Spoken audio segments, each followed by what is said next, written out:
En Chine, le pays des pandas géants, on compte 2 centres majeurs destinés à la protection de ces animaux si populaires mais encore si vulnérables.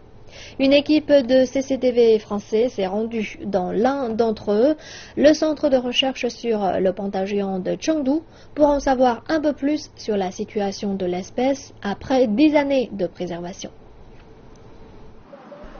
La construction en 1987 du centre de recherche sur le panda géant de Chengdu répondait à un besoin urgent. Il s'agissait à l'époque de sauver les pandas géants menacés d'extinction. Alors que le centre avait commencé à fonctionner avec seulement 6 pandas géants récupérés dans la nature, ils sont aujourd'hui 128 à vivre dans le centre, sans oublier les 76 pandas rouges, moins célèbres que leurs grands cousins au pelage noir et blanc, mais certainement plus agiles et plus véloces. Mais ici, c'est bien le panda géant, le chouchou des touristes, et la vue des nouveau-nés pandas ne manque jamais de provoquer l'attendrissement général. Cette année, on compte 23 nouveau-nés. Depuis que je travaille ici, c'est l'année qui a vu le plus de naissances. C'est parce qu'il y a plus de pandas dans le centre cette année, et que la technologie utilisée est toujours plus avancée. Au total, on dénombre aujourd'hui environ 2000 pandas géants en liberté ou en captivité, soit 2 fois plus que dans les années 80. Et le doublement du nombre de pandas au cours des 30 dernières années n'est évidemment pas dû au hasard. C'est le résultat d'une politique de préservation bien établie dont l'objectif est en dernier recours de réintroduire les pandas dans leur environnement naturel. Le plus important pour nous, c'est de réintroduire les pandas dans la nature. Laisser les pandas vivre dans la nature, c'est ça la vraie protection. La province du Sichuan compte aujourd'hui 1387 pandas en liberté. Les pandas qui sont considérés comme aptes sont introduits dans une des 13 réserves consacrées aux pandas géants que compte la Chine.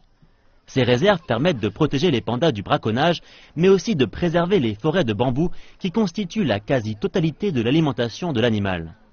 La réintroduction d'un panda dans son milieu naturel est l'aboutissement d'une politique de préservation qui passe aussi par la sensibilisation du public.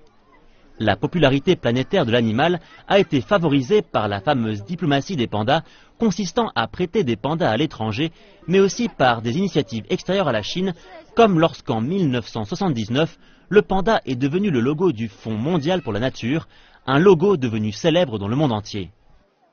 Le panda géant est l'emblème international de la protection des espèces animales en voie de disparition depuis plus de 50 ans. Et il est aujourd'hui en passe de devenir le symbole d'une politique de préservation réussie, la preuve que l'extinction n'est pas une fatalité. Et je peux vous dire qu'ici, à Chengdu, les pandas se multiplient. Les succès du modèle chinois de préservation des pandas géants ne pouvaient laisser les organisations de protection de l'environnement sans réaction. Et c'est le cas de l'Union internationale pour la conservation de la nature qui a publié le 4 septembre dernier une mise à jour de sa célèbre liste rouge des espèces menacées.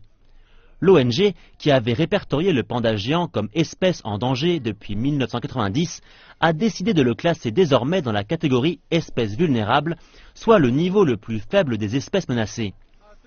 Mais cette reconnaissance des progrès qui ont été réalisés dans la protection du panda géant semble malgré tout en étonner certains qui ne peuvent s'empêcher de penser à tout le travail qu'il reste à faire. J'en ai entendu parler, mais je ne l'ai pas cru. Il y en a si peu en liberté. Un peu comme ce touriste qui s'étonne, la Chine estime que le panda géant reste en danger imminent du fait de la déforestation et du réchauffement climatique qui continue de menacer sa survie. L'administration chinoise des forêts juge même prématuré l'abaissement du degré de protection de l'animal par l'Union internationale pour la conservation de la nature.